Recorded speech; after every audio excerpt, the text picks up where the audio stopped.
लेकिन उस झील के बीच खड़ा वह प्रकाशमय साधु वास्तव में कौन था और उसने राजा समरवीर से ऐसी कौन सी बात कही जिसे सुनकर राजा की आंखों से आंसू बहने लगे। इस रहस्य का उत्तर जानकर शायद आपका जीवन देखने का नजरिया भी बदल जाए। हे राजन, प्राचीन काल में वैशाली नगरी के पास एक छोटे से ग्राम में नीलकांत नाम का एक युवक रहता था। वह अत्यंत बुद्धिमान था, परंतु उसके मन में एक विचित्र जिज्ञासा हमेशा बनी रहती थी। संसार में होने वाली हर छोटी बड़ी घटना के पीछे वह कोई न कोई रहस्य खोजने लगता था। एक दिन प्रातःकाल वह नदी के तट पर बैठा था, तभी उसने देखा कि जैसे ही सूरज की पहली किरण जल पर पड़ी, सैकड़ों कमल एक साथ खिल उठे। उस दृश्य को देखकर उसके मन में एक प्रश्न उठा, क्या प्रकृति के हर परिवर्तन के पीछे कोई अदृश्य संकेत छिपा है? क्या ईश्वर साधारण घटनाओं के माध्यम से मनुष्यों को संदेश देते हैं? यह प्रश्न उसके मन में दिन रात घूमने लगा। कुछ दिनों बाद उसे ज्ञात हुआ कि पास के वन में एक महान तपस्वी महर्षि वामदेव अपने शिष्यों को ज्ञान प्रदान कर रहे हैं। नीलकांत तुरंत उनके आश्रम पहुंचा। महर्षि के चरणों में प्रणाम करके उसने पूछा, गुरुदेव, लोग कहते हैं कि यदि सुबह उठते ही कुछ विशेष घटनाएं दिखाई दे तो वह आने वाले भाग का संकेत होती है। क्या वास्तव में ऐसा है? महर्षि वामदेव मुस्कुराए। उन्होंने कहा, वत्स, मनुष्य का मन रहस्यों से प्रेम करता है। वह जहाँ रहस्य नहीं होते वहाँ भी रहस्य बना लेता है। नीलकांत ने विनम्रता से कहा, गुरुदेव, कृपा करके मुझे विस्तार से समझाइए। वामदेव बोले, पहले एक कथा सुनो। बहुत समय पहले अवंती राज में समरवीर नाम का एक राजा रहता था। उसके पास अथाह धन, विशाल सेना और अपार वैभव था, लेकिन उसके मन में हर समय भय बना रहता था। वह हर कार्य से पहले संकेतों की प्रतीक्षा करता था। यदि कोई पंछी दाईं ओर उड़ जाए तो वह प्रसन्न हो जाता और यदि बाईं ओर उड़ जाए तो पूरा दिन चिंता में डूबा रहता। एक दिन वह शिकार के लिए जंगल गया। रास्ते में उसकी भेंट एक वृद्ध सन्यासी से हुई।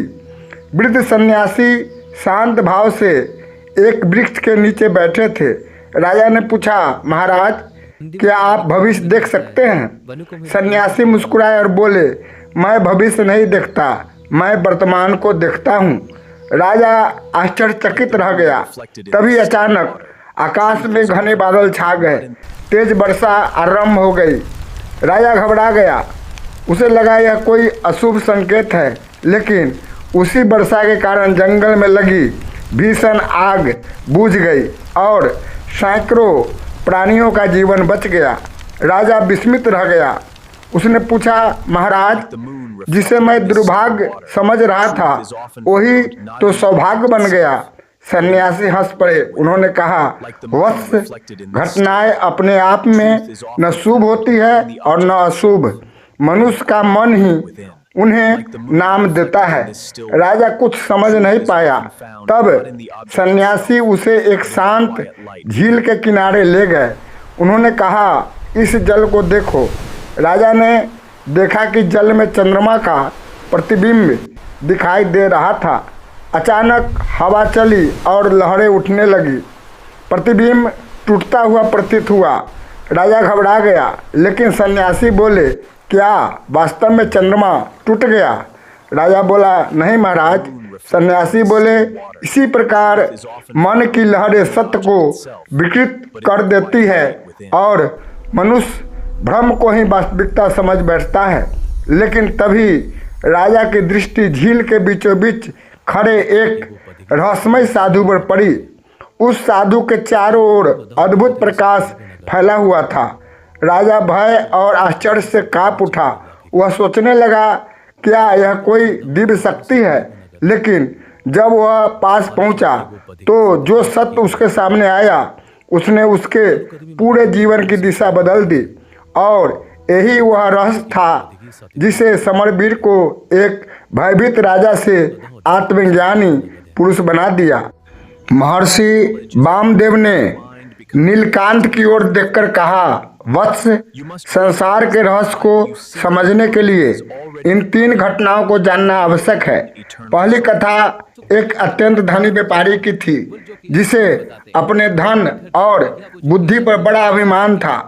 वह स्वयं को सबसे श्रेष्ठ मानता था, लेकिन एक दिन अचानक उसका व्यापार नष्ट हो गया और तब उसे समझ आया कि अहंकार मनुष्य की सबसे बड़ी कमजोरी है।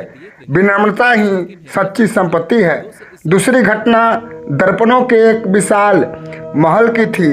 उसमें प्रवेश करने वाला एक क्रोधित व्यक्ति चारों ओर अपने ही क्रोध का प्रतिबिंब देखकर भयभीत हो गया, जबकि एक प्रसन्न व्यक्ति को वही महल आनंद और मुस्कानों से भरा दिखाई दिया। महर्षि बोले, यह संसार भी ऐसा ही दर्पण है।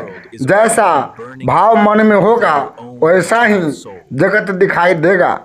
तीसरी कथा एक ऐसे साधक की थी जिसने जीवन भर सत्य की खोज की। जब वह मृत्यु के द्वार पर पहुंचा तब उसे ज्ञात हुआ कि जीवन का सबसे बड़ा सत्य बाहरी संसार में नहीं बल्कि अपने भीतर छिपा है। आत्मज्ञान ही वास्तविक मुक्ति का मार्ग है। यह सुनकर नीलकांत की आंखों में नई चमक आ गई। उसने समझ लिया कि विनम्रता, शुद्ध विचार और आत्मज्ञान ही जीवन के सबसे गहरे रहस्य है। महर्षि वामदेव मुस्कुराए क्योंकि उनके शिष्य ने अंततः सत्य की पहली झलक पा ली थी। उस दिन के बाद नीलकांत का जीवन बदल गया। वह बाहरी रहस्यों की खोज छोड़कर आत्मज्ञान और सत्य के मार्ग पर चल पड़ा। कहते हैं कि आगे चलकर वही नीलकांत एक महान ज्ञानी बना जिसकी वाणी से असंख्य लोगों को जीवन का सही मार्ग मिला। थैंक यू, धन्यवाद। पसंद आए तो लाइक, शेयर, सब्सक्राइब जरूर करें।